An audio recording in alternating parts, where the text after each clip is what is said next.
On est en place, c'est notre invitée Ella, elle est avec nous dans les studios ce soir dans l'émission Passionnément. Claire qui représente l'association Stop OGM. Bonsoir Claire. Bonsoir. Merci à vous d'avoir accepté l'invitation cette semaine un petit peu spéciale puisqu'on a une émission Passionnément Environnement toute la semaine. Hier nous avions la chance d'avoir avec nous au téléphone Joanito qui nous parlait de l'association Corail Vivant. Aujourd'hui c'est vous de l'association Stop OGM. On va commencer de la même manière qu'hier. Est-ce qu'on peut faire un petit récapitulatif, un petit historique ou un petit résumé de cette association Stop OGM là? Oui, alors Stop OGM, c'est une association qui a été créée en 2012 pour s'intéresser donc face au vide juridique concernant les OGM en Nouvelle-Calédonie, pour essayer de plaidoyer ou de donner un peu d'informations à ce sujet. Donc pour rappel, les OGM, qu'est-ce que c'est? C'est les organismes génétiquement modifiés. Concrètement, pour faire assez simple, c'est des plantes ou même des animaux, des insectes ou maintenant le saumon qui sont modifiés, on modifie leurs gènes pour leur donner des nouvelles propriétés. D'accord. Donc c'est en fait la différence avec d'autres types de modifications, c'est que ici, quand on fait des OGM, en fait, on croise deux espèces qui sont pas censées se croiser entre elles. C'est comme si on croisait une tomate avec un concombre. Dans la nature, ça marche pas. Et donc dans les laboratoires, on peut croiser, introduire un gène de virus dans un maïs, par exemple, pour lui conférer des nouvelles propriétés qui sont souvent agronomiques, de résistance à des herbicides, par exemple. C'est-à-dire, on a un champ de maïs, pour enlever les mauvaises herbes, on va mettre un herbicide dessus, le glyphosate, par exemple. Et cet herbicide va tuer toutes les mauvaises herbes, mais le maïs va continuer à pousser, il va pas être affecté par l'herbicide. Donc voilà, c'est souvent des cultures qui sont associées beaucoup à, ceux qui les vendent, comme les grosses compagnies, Monsanto, etc., font miroiter que ça permet de réduire les pesticides, les herbicides et tout ça. Donc c'est un peu un mythe, c'est complètement faux. Voilà, donc ça c'est les OGM et donc c'est totalement lié avec les pesticides et les herbicides finalement. Complètement. Ouais, d'accord. Complètement. Et c'est des choses qu'on retrouve ici aussi, fréquemment ici en Calédonie? Alors justement, nous on a créé l'association parce qu'à un moment donné, on se posait la question de savoir s'il y avait une réglementation, est-ce qu'il y avait des OGM ou pas en culture, et est-ce qu'on en consomme dans les magasins. Donc on s'est rendu compte qu'il n'y avait pas de réglementation. Ce qui voulait dire que en fait la porte était ouverte à l'introduction d'OGM sans que personne soit informé. Et a priori, donc après enquête, il y a eu des OGM en Nouvelle-Calédonie. On ne sait pas exactement quoi ni où. C'est un peu, ça reste top secret. Mais très probablement, il y a des papayes OGM donc, qui ont été introduites sur le territoire. Savoir que la papaye OGM, elle vient de Hawaï. Elle est cultivée depuis une dizaine d'années. Et le risque, c'est en cultivant cette papaye, on va contaminer en fait tous les autres plants de papayers qui sont pas eux génétiquement modifiés. Et on pense que c'est exclusivement végétal ici en Calédonie, il n'y a pas d'OGM sur les animaux ou c'est possible aussi? Alors les OGM pour les animaux, en fait, il y a beaucoup de tests qui sont faits, notamment en Nouvelle-Zélande, ils font des expérimentations sur des vaches. Aujourd'hui, à l'heure actuelle, il y a des insectes qui sont génétiquement modifiés. Il y a eu des lâchers de moustiques, mais pas ici en Nouvelle-Calédonie, mais au Brésil, en Malaisie, etc. Apparemment, la compagnie qui fait ces moustiques génétiquement modifiés est venue des marchés ici sur le territoire pour faire des essais sur les îles Loyauté. D'accord. Mais a priori, pour l'instant, ça n'existe pas ici. Mais le premier animal OGM pour la consommation vient d'être autorisé cette semaine aux États-Unis. C'est un saumon génétiquement modifié. Mais aujourd'hui, ça reste quand même marginal, ce genre d'OGM. C'est plus des plantes. Les principales cultures OGM, c'est le maïs, le soja, le coton et le colza. On a beaucoup de maïs ici en Calédonie. Voilà, tout à fait. Donc avec l'association, donc pour faire un petit historique, on a travaillé pendant 1 an en 2013 sur la rédaction d'un texte avec le comité consultatif de l'environnement pour essayer de mettre en place une réglementation. Donc ça a bien marché, on a abouti à un texte assez intéressant. Et malheureusement, il n'a pas été repris tel quel, ce qu'on trouve assez dommage. Mais par contre, on a obtenu en 2014 que le gouvernement vote un arrêté dans lequel est introduit l'interdiction d'importer des semences OGM de céréales et de fruits. Donc ce qui voudrait dire qu'aujourd'hui, donc le maïs OGM ne peut pas être importé, ni les papayes OGM. Donc ça, c'est déjà un bon point. Bon, là, elle n'est pas parfaite, hein, cette réglementation. On attend aussi qu'on nous montre un peu les résultats des contrôles qui sont faits, parce que c'est pas tout d'interdire, après il faut contrôler. Mais du moins elle existe, et ça c'était déjà un grand pas ici en Calédonie. Voilà, c'est un grand pas ici. Et puis pour ce qui est de l'étiquetage, c'est un peu notre cheval de bataille actuellement. Il n'y a toujours pas d'étiquetage des OGM en Nouvelle-Calédonie. C'est-à-dire que par exemple, si vous achetez un paquet de chips, vous pouvez pas savoir si dedans il y a des OGM ou pas. D'accord. Donc c'est dans le monde, il y a les principaux pays, on va dire modernes, industrialisés, ont une réglementation sur les OGM qui permet un étiquetage. Bon, à part les États-Unis et le Canada qui sont les deux principaux producteurs. Hein. Et donc ce qu'on réclame, c'est un étiquetage à minima, au moins de dire est-ce qu'il y a des OGM ou pas. Les interdire, c'est très difficile, mais au moins informer le consommateur. S'il veut pas manger d'OGM, il n'en mange pas. Claire de Stop OGM est avec nous ce soir dans les studios. On est ensemble jusqu'à 18h. Si le sujet vous intéresse, bien sûr, restez avec nous. On va parler de plein d'autres choses et notamment, on va rappeler aussi cet événement Cordiline qui aura lieu ce week-end, dimanche du côté de Lansvata. On va parler aussi des futurs événements et puis évidemment de la COP21 aussi. Restez avec nous. Nouvelle-Calédonie première. Pub. Profiter de l'été à fond sans se ruiner, c'est possible avec les Motomarine Sea-12 Park. Fun et haute en couleur, les Motomarine Sea-12 Park s'offrent à vous à partir de 890 000 francs ou 22 500 francs par mois. Oui, 22 500 francs par mois seulement. Sea-12 Park, le plaisir accessible exclusivement chez Alma Méto Loisirs. Plus d'infos au 41 41 69 ou sur sidou.nc. Voir conditions en showroom. Les passagers à destination de la Airwaves Nouméa Dream Cup 2015 sont priés d'embarquer sur le stand Air Calin Air France. Rendez-vous vite sur le village sportif pour remporter un billet d'avion pour Paris ou pour Melbourne ou un des autres nombreux lots Maison de la Perle, Arnes ou Sud Loisirs. Nous vous souhaitons un agréable voyage sur les lignes Air Calin Air France. T'as vu les offres chez Toyota pour la Yaris et le Fortuner ? Trop choc. Tu pars avec ta Yaris ou ton Fortuner dès aujourd'hui et tu payes qu'en 2016. Mais arrête de rêver, toi. Oui, jusqu'au 30 novembre chez Toyota, achetez maintenant votre Yaris ou votre Fortuner et payez qu'en 2016. Voir conditions en concession Toyota Ducos, connais ou sur www.toyota.nc.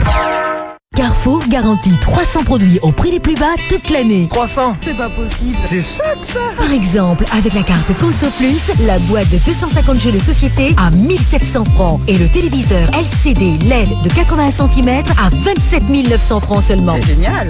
Carrefour Kenwin, j'optimisme. Et place à l'information tout de suite, il est 17h30. On retrouve Élodie Largenton, c'est le 24h dans le Pacifique. 24 heures dans le Pacifique.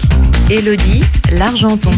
Bonsoir. L'Australie est accusée de fermer les yeux sur des meurtres et des viols commis par des policiers en Papouasie-Nouvelle-Guinée à cause du centre de rétention de Manus. En Nouvelle-Zélande, une tribu maori offre un kit bébé pour lutter contre la mort subite du nourrisson. Et puis le Premier ministre du Vanuatu et le Premier ministre des Tonga n'iront pas à Paris pour la COP21, la grande conférence sur le climat. Si vos impôts servaient à raser des villages entiers et à soutenir un régime d'assassins, de violeurs et de corrompus, voudriez-vous le savoir ? C'est ainsi que commence un article du site news.com.au qui rapporte le témoignage d'un officier de la police fédérale australienne déployé en Papouasie-Nouvelle-Guinée entre décembre 2013 et juillet 2014. Il faisait partie des 73 policiers australiens chargés de conseiller leurs homologues papous. Mais cet homme, qui souhaite garder l'anonymat, dit avoir été choqué par ce qu'il a vu. Ce que faisaient les policiers papous, c'était principalement de tuer des gens, violer des gens, raser des villages. Personne ne s'attendait à voir ça. En poste à Lae, la deuxième plus grande ville de Papouasie-Nouvelle-Guinée, il dit avoir été témoin de l'attaque du village de Boutiboum. Les policiers papous ont expulsé les villageois en leur disant que leur titre de propriété n'était plus valable sous le nouveau gouvernement et qu'ils devaient partir. Le lendemain, le village a été rasé à l'aide de bulldozers et les villageois qui cherchaient à s'y opposer ont été tués, affirme le policier australien. Il dit avoir averti sa hiérarchie en Australie à plusieurs reprises sans être entendu. On s'est vite rendu compte que tout ce qui avait trait à la corruption du gouvernement papou ou à la brutalité, au meurtre et au viol commis par les policiers papous était édulcoré. Dans un communiqué, la police fédérale australienne souligne que le rôle de ces officiers déployés dans le pays voisin est extrêmement difficile. Ces policiers ne disposent sur place que de moyens limités. Ils sont envoyés pour former leurs collègues et ne remplissent pas leurs fonctions habituelles de maintien de l'ordre. La police australienne indique ensuite avoir pris connaissance des rapports écrits par l'officier déployé à Lae, mais selon elle, il n'était pas nécessaire d'y donner suite. Jason Sherman, chercheur à l'université Griffith, spécialiste des questions de corruption et de blanchiment d'argent, estime, lui, que les autorités australiennes sont bien coupables d'ignorer les crimes en Papouasie-Nouvelle-Guinée. Elles permettent même au profit de la corruption d'être investies en Australie, dénonce-t-il. Je pense qu'il y a de l'argent sale papou en Australie et que le gouvernement australien le sait. L'une des raisons pour lesquelles les autorités australiennes choisissent de ne rien faire, c'est l'accord de l'île de Manus. Toutes les routes mènent à Manus. Et conserver cet accord qui permet d'envoyer les demandeurs d'asile là-bas prime sur tout le reste. Tout ce qui risquerait de nuire à l'accord est dissimulé. Ni la police fédérale australienne, ni le ministère australien des Affaires étrangères n'a voulu répondre aux questions d'ABC sur ce rôle supposé central du centre de Manus dans les relations actuelles entre les deux pays voisins. Le Premier ministre du Vanuatu, Sato Kilman, ne participera pas à la COP21 à Paris. C'est le vice-premier ministre Christophe Emele qui dirigera la délégation vanuataise. Aucune explication officielle n'est donnée. La grande conférence de l'ONU sur les changements climatiques commencera lundi prochain à Paris. Les pays du Pacifique veulent notamment maintenir le réchauffement de la planète en dessous d'1,5 degré d'ici la fin du siècle. Le Premier ministre tongien ne se rendra pas non plus à Paris pour des raisons de santé. Akilisi Pohiva s'est rendu à Auckland en Nouvelle-Zélande il y a quelques semaines pour y subir des examens médicaux et n'est toujours pas rentré au Tonga. On ne sait pas de quoi souffre le Premier ministre, âgé de 74 ans. Les autorités indiquent seulement qu'Akilisi Pohiva ne peut pas voyager pour le moment. Le phénomène El Niño empire dans le Pacifique selon les Nations Unies. Près de 5 millions de personnes sont touchées dans 13 pays, estime le Bureau de coordination des affaires humanitaires, qui cite principalement les Fidji, le Vanuatu et la Papouasie-Nouvelle-Guinée. Les îles Salomon subissent aussi la sécheresse apportée par El Niño. L'ONU s'inquiète pour les habitants de l'île de Bellona qui doivent boire une eau saumâtre, les réservoirs d'eau douce étant complètement à sec. L'initiative vient d'être lancée à Dunedin, dans le sud de la Nouvelle-Zélande. Désormais, tous les parents de la tribu maori Ngātahu se verront offrir un cadeau de naissance, un kit bébé qui comprend un panier fabriqué à la main pour y coucher le nouveau-né les premières semaines, des couvertures, des vêtements, mais aussi un objet en jade et des informations sur ses ancêtres et sa tribu. Lisa Tumahei est la vice-présidente de la tribu Ngātahu. Ce kit doit notamment permettre d'éviter la mort subite du nourrisson, explique-t-elle. 60% des bébés qui meurent de manière soudaine et inattendue pendant leur sommeil sont de descendance maori. Je pense que culturellement, et c'est toujours ce qui se fait aujourd'hui, on laisse encore le bébé dormir dans le lit avec sa mère ou avec ses grands-parents. Plus on éduque et plus on soutient les jeunes mères et leurs nouveau-nés, plus on aura de chances de changer cette statistique. Le couchage sur le dos et dans un berceau est en effet recommandé pour éviter la mort subite du nourrisson. La première à bénéficier de ce kit bébé est Takiwai Russell, maman d'un petit garçon. Ça va aider le bébé, c'est sûr, parce qu'il dort toujours avec nous dans le lit. J'espère que ça veut dire aussi qu'on aura plus d'espace et qu'on sera moins souvent réveillé. Ce cadeau de naissance doit aussi protéger le futur de la tribu, souligne son président, Sir Mark Salomon. C'est un moyen d'accueillir le bébé au sein de la tribu. On leur transmet un peu de l'histoire du peuple dans le kit, avec les vêtements et le reste. Je pense que c'est un beau geste. Il s'agit de transmettre à mes petits-enfants maintenant, et non plus à mes enfants. Le coût de la mesure n'est pas encore connu, affirme Lisa Tumahei, qui assure que tous les enfants Ngātahu recevront le kit, peu importe où ils vivent dans le monde. Il y a environ une centaine de naissances au sein de la tribu chaque année. Au Vanuatu, les passeports d'une quarantaine de touristes ont été confisqués par les autorités. Des citoyens fidjiens et chinois venus avec des visas touristiques sont accusés d'avoir participé à des récoltes de concombres de mer. Ils encourent jusqu'à $2 800 d'amende. Et puis une campagne est lancée au Samoa pour lutter contre les espèces envahissantes dans les îles Alaipata. Ce groupe d'îles inhabitées accueille un nombre important d'espèces en danger que les autorités veulent protéger des rats, des fourmis de feu et des cochons sauvages. Pour le moment, les autorités discutent du plan de gestion de ces espèces envahissantes avec les propriétaires des îles. Et voilà pour les nouvelles du Pacifique. Je vous souhaite de passer une très belle soirée. À demain. Merci à nos confrères d'ABC Radio Australie et Elodie Lorgenton pour le 24 heures dans le Pacifique. Dans quelques instants, on retrouve Philippe Bernard pour un point sur la circulation. Un peu, beaucoup, passionnément. Avec Julia sur NC Première. À tous les mordus de défi. Vous êtes incollables sur les sandwichs et produits frais de la marque Vive. Alors rendez-vous tous les jours, du lundi au vendredi, à 11h20 sur NC Première la radio pour participer au grand jeu. Vive les questions. Répondez le plus vite possible aux questions de l'animateur et tentez votre chance pour gagner chaque jour un panier garni Vive avec sandwich et goodies. Et au grand tirage au sort final, un iPhone 6 avec toute la gamme de produits Vive. Grand jeu, vive les questions, le quiz des mordus de défi avec NC Première. Jeudi, on aborde sans détour la question difficile du suicide des jeunes. En Nouvelle-Calédonie, le suicide est la deuxième cause de mortalité chez les jeunes. Comment prévenir ce phénomène ? Comment accompagner les familles dans ces drames qui touchent au plus profond de l'intime ? C'est ce que nous tenterons de voir avec nos invités, psychologues, parents et autres acteurs de la société civile. Le suicide des jeunes au cœur de Sans détour, un débat animé par Angélique Souche et Gonzague de la Bourdonnais, jeudi à 20h sur NC Première la télé. Posez vos questions via notre site internet ncpremière.nc et réagissez vendredi matin dans l'émission C'est bon à savoir à 8h avec Anne-Claire Lévesque sur NC Première la radio. Tu es la plus belle de toutes celles. Timiki et DMP en concert le samedi 5 décembre au Parc du Château Royal de 18h à 23h. Ambiance garantie, compas, reggae et raga dancehall. Jouez sur NC Première pour tenter de gagner une invitation en répondant à la question suivante. Timiki est le fils ou le frère du président de la République d'Haïti? Envoyez fils ou frère au 30 58 147 francs TTC le message. Jeu sans obligation d'achat, règlement disponible à NC Première. NC Première, on gagne à l'écouter.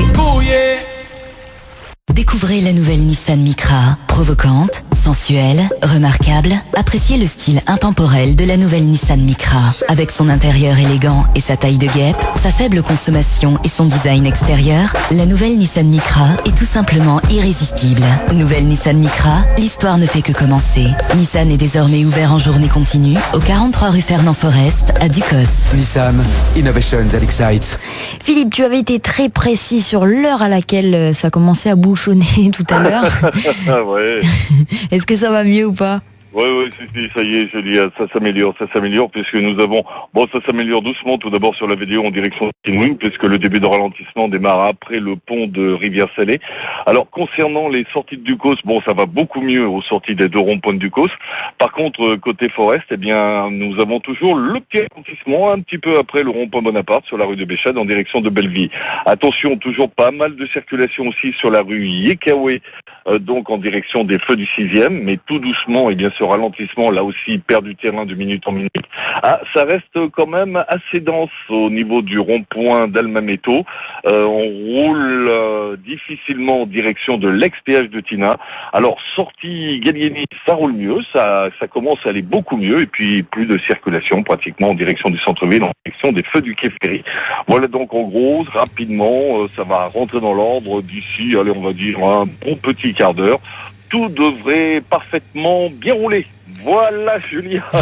Merci Philippe, on se donne rendez-vous demain. Oui, demain mercredi, donc attention, on l'a appris de source sûre par notre Bruno, ce ne sera point une journée pédagogique, donc il risque d'y avoir quand même pas mal de circulation. Oui, mais c'était journée pédagogique il n'y a pas si longtemps que ça en même temps, non ? Écoute, c'est des journées pédagogiques, un coup ça l'est, un coup ça l'est pas, mais c'est Bruno le professionnel. Si Bruno le dit, c'est que c'est vrai. Ok, merci Philippe, à demain. Salut Julia. Ciao, bonne soirée. Philippe Bernard, toujours présent pour vous informer sur la circulation. Si vous venez de nous retrouver sur les ondes d'NC Première, nous sommes toujours avec Claire de Stop OGM. Passionnément. Demain, je vais.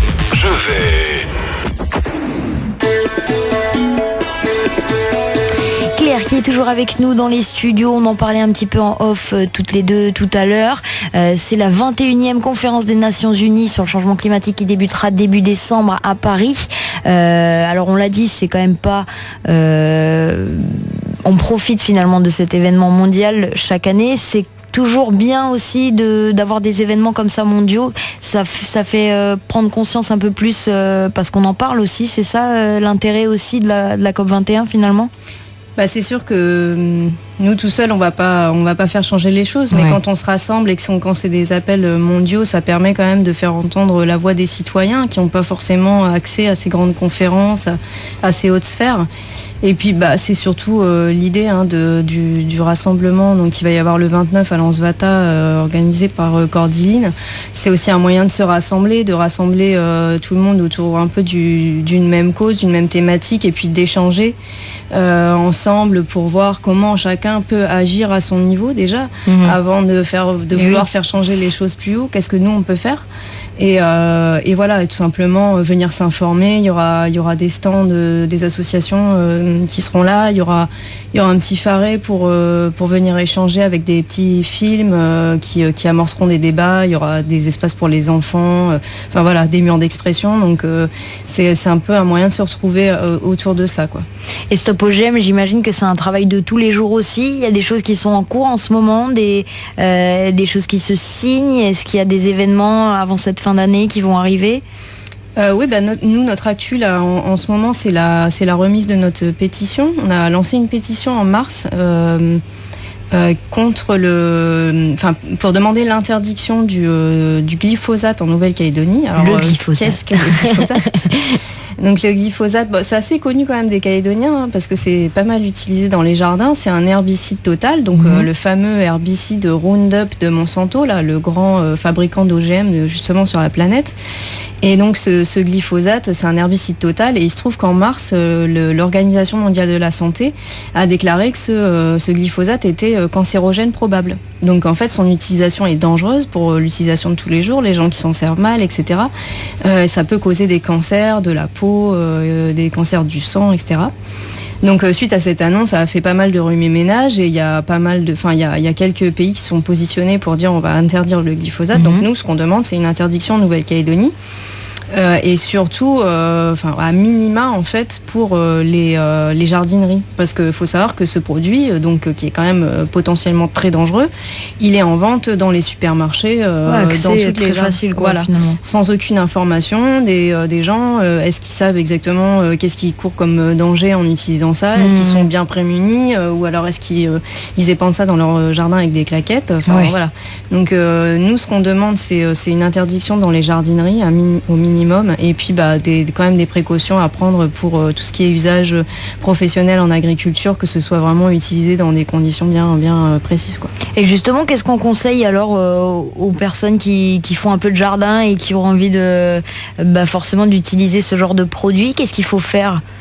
Il y a des différentes solutions, quoi. Après, l'huile de coude, c'est pas mal, désherber à la main. C'est toujours assez pratique. Ça prend plus de temps, certes. Après, tout dépend ce qu'on veut. Mais sinon, il y a des techniques d'agriculture écologique, on va dire, comme le paillage, par exemple, sur les planches de légumes. Au lieu de mettre du désherbant, on couvre le sol avec du paillage pour éviter que les herbes poussent. Et puis, ça a d'autres avantages, ça nourrit le sol, etc. Donc, il y a des pratiques maintenant qui sont quand même pas mal développées pour tout ça. Et faut faire attention à ces produits, ils sont pas anodins. Ouais. Vous pourrez bien sûr demander conseil et venir poser vos questions à l'association Stop OGM. Vous serez présent bien sûr le 29, ce sera ce dimanche du côté de Lansvata. Il y aura aussi d'autres rendez-vous, je crois, un jeudi. Oui, il y a le jeudi du centre-ville, donc qui est tout jeudi, toute la journée jeudi. On sera présent et puis également donc le 29 à Lansvata. Donc on invite tout le monde pour venir échanger. Il y a pas mal de choses à dire et sur les OGM et sur le réchauffement climatique, on est disponible pour venir débattre et voilà. Justement, on va parler du réchauffement climatique et de l'impact ici en Calédonie, notamment sur l'agriculture. On en parle d'ici quelques instants. On fait une petite pause musicale avec le groupe Ekoten qui sera présent pour cet événement Cordiline le 29 à partir de 11h et puis ça terminera en début de soirée avec ce mur humain justement. Venez nombreux pour participer à cet événement. On continue avec Ekoten et on se retrouve juste après.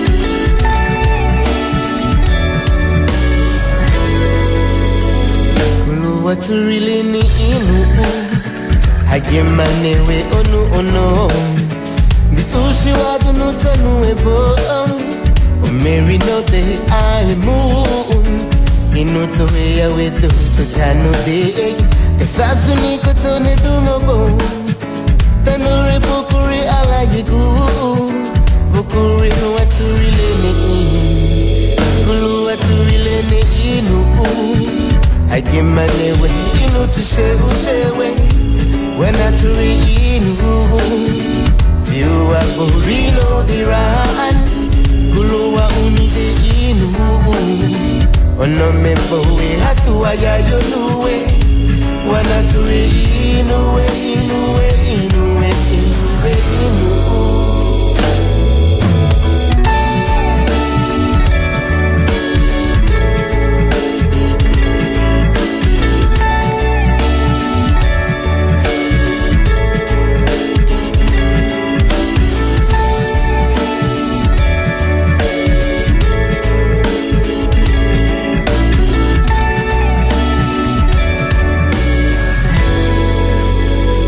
Pas trop de chagrin si je m'en vais Mais sache qu'un jour je reviendrai Sais-je tes langues pourraient me retenir Me garder ici auprès de tant jolis souvenirs Mais je pars oui pour quelque temps Mais je penserai oui à toi tout le temps Je te promets que je reviendrai Auprès de toi ma bien-aimée Kulu aturilene inu I give my name way inu to shewe Wana ture inu Tiwa burino diran Kuluwa unide inu Ona mebo we hatuwa ya yoluwe Wana ture inuwe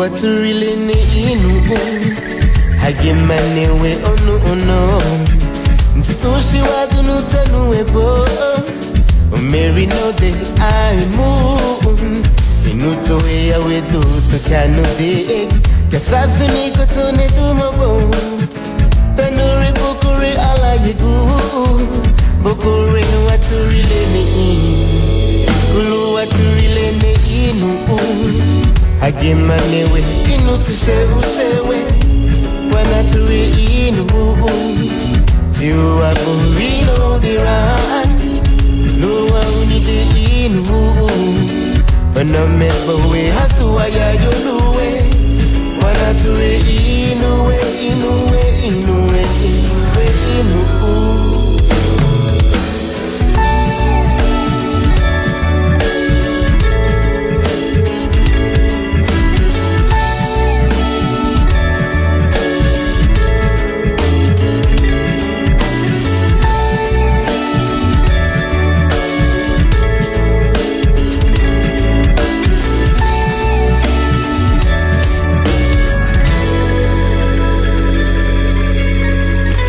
Waco Helen et le groupe Ekoten qui seront bien sûr présents du côté de Lansvata. Ce sera dimanche à partir de 11h et ça se finira à 17h. Enfin en début de soirée, n'hésitez pas à venir bien sûr pour cet événement Cordiline.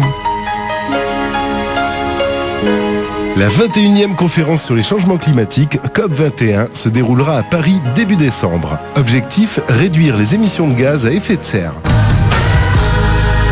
Du 23 au 29 novembre, rendez-vous sur NC Première afin de comprendre les enjeux pour la Nouvelle-Calédonie avec des chroniques, des invités, des émissions sur le réchauffement climatique, la montée des eaux, les dangers pour l'environnement et la faune et les actions menées.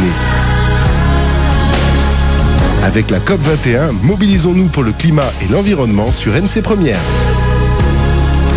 Et ce soir, c'est toujours Claire de Stop OGM qui est avec nous.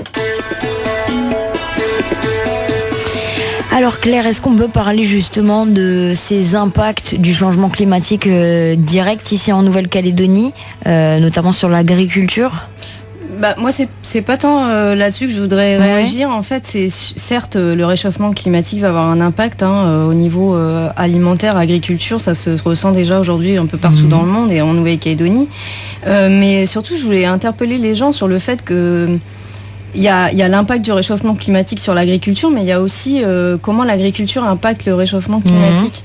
Et en fait, il faut savoir que le système alimentaire mondial, quand on fait le calcul, il représenterait 50% des émissions de gaz à effet de serre. D'accord. Donc ça c'est un constat, on peut détailler, c'est assez alarmant, mais ce qui est intéressant de voir, c'est que justement, à travers notre consommation de produits alimentaires, on peut avoir un impact sur les émissions de gaz. Donc je trouve ça assez intéressant. Donc juste pour détailler un petit peu, au niveau mondial, il y a plusieurs facteurs qui font que l'alimentation produit beaucoup de gaz à effet de serre. Il y a la déforestation. Pour cultiver sur des grandes surfaces, on coupe des forêts. Donc ça représente à peu près 15% des émissions de gaz à effet de serre au niveau mondial. Il y a les modes de production, donc qu'est-ce qu'on entend par là ? C'est-à-dire l'essence qu'on met dans les tracteurs et les machines agricoles, les engrais et les pesticides, ils sont faits avec du pétrole, et également les émissions dans les élevages. Les vaches émettent du méthane par exemple. Donc ça représente 15% des émissions de gaz à effet de serre dans le monde. Donc ça marche dans les deux sens finalement. Voilà. Quoi. Et il y a aussi les transports, toute la nourriture qui voyage à travers la planète, l'alimentation qui est produite en Argentine, qui va au Chili nourrir des poules qui sont transformées en Chine et puis vendues au Canada. Donc ça fait encore de la consommation de l'émission de CO2. Il y a la transformation, les emballages, tout ça c'est de la production de CO2. Il y a le stockage, la congélation, c'est du CO2. Et il y a tous les déchets qui sont produits tout au long de la chaîne alimentaire. Donc tout ça, ça fait au total 50% des émissions de gaz à effet de serre. Donc dit comme ça, c'est quand même assez énorme. Et par contre, il y a des solutions. Et là, par contre, nous, citoyens lambda, on peut agir justement en veillant à consommer mieux, en consommant local, pour éviter d'importer des produits qui viennent de l'extérieur. Ouais. Donc ça, c'est la première chose à faire finalement. Ouais. En consommant des produits frais pour éviter tout ce qui est produits congelés. En consommant des produits qui sont plus issus d'une agriculture, on va dire écologique, naturelle, ou qui au moins utilisent moins de tracteurs, d'engrais et de pesticides. Et puis en évitant de gaspiller. On a moyen quand même, en faisant aussi par exemple attention aux emballages, à pas acheter des produits emballés, réemballés, etc. Ce qui est dommage, c'est que finalement, c'est des choses qui peuvent agir et qui peuvent avoir un certain coût aussi, parce que ce qui est dommage ici, c'est que même des fois qu'on veut consommer local, ça coûte des fois plus cher que d'acheter des produits qui viennent d'ailleurs, quoi. Donc voilà, après c'est un tout, quoi. C'est-à-dire nous on peut agir, et après il faut qu'il y ait des politiques locales qui soient mises en place pour qu'on arrive à une autosuffisance alimentaire en Nouvelle-Calédonie. C'est facile de le dire, mais après il faut le mettre en œuvre, et puis il y a quand même un vaste champ à explorer à ce niveau-là, et on espère que la Calédonie va très vite aller vers ça. De toute façon, on n'a plus le choix, on est un peu dans l'urgence climatique. Faut réaliser que demain sera pas comme aujourd'hui. Et puis en plus, on a des voisins qui polluent assez finalement. On pense à l'Australie, c'est vrai qu'ils sont plutôt bien placés aussi, mal placés. Oui, on parlait OGM tout à l'heure. L'Australie, il faut savoir que c'est un des gros producteurs mondiaux d'OGM. Il y a 100% de leur coton qui est OGM. Ils font de l'huile de colza OGM, à tel point que les Australiens trouvent même plus de semences non OGM de coton. C'est assez inquiétant. Et si on revient à l'histoire du glyphosate, il y a quand même quelque chose qui est, une étude argentine, là, ça va plaire aux femmes qui nous écoutent. Une étude argentine qui a montré que 100% des compresses stériles contiennent du glyphosate, donc le pesticide qui est utilisé sur les OGM, sur la culture de coton OGM, et que je crois que c'est 85% des tampons et serviettes hygiéniques contiennent du glyphosate. Donc à un moment, le système il devient fou. Pourquoi il devient fou ? Parce qu'il y a des gens qui veulent faire du profit. Faut essayer à notre petit niveau de consommer mieux, certes, et puis aussi de faire avancer les choses. Cordiline dimanche, c'est aussi l'occasion pour les Calédoniens qui se disent moi je veux agir pour l'environnement, qu'est-ce que je peux faire, soit de venir s'informer pour agir à leur niveau, trouver des solutions de tous les jours, ou alors s'engager dans des associations pour essayer de faire avancer les choses. Claire, merci beaucoup d'avoir été avec nous ce soir. On va vous donner rendez-vous dimanche du côté de Lansvata à partir de 11h, c'est bien ça? Et puis ça s'achèvera en début de soirée, je crois, 17-18h. Voilà, 17h, il y a le mur face à la mer qui sera organisé. Donc on vous invite tous à venir. Plus on sera nombreux, plus l'événement aura de répercussions à l'extérieur. Et donc venez tous de 11h à 17h. Il y aura pas mal d'activités, d'animations, de concerts, etc. et d'informations. Voilà, il fera beau, il fera bon. N'hésitez pas à venir dimanche, on le rappelle. Merci encore une fois Claire de Stop OGM. La semaine continuera bien sûr dans le thème. Demain, nous recevrons Thibaut de Calédo Clean. Et puis voilà, dans quelques instants, on va retrouver Caroline Moreau pour le flash de la rédaction.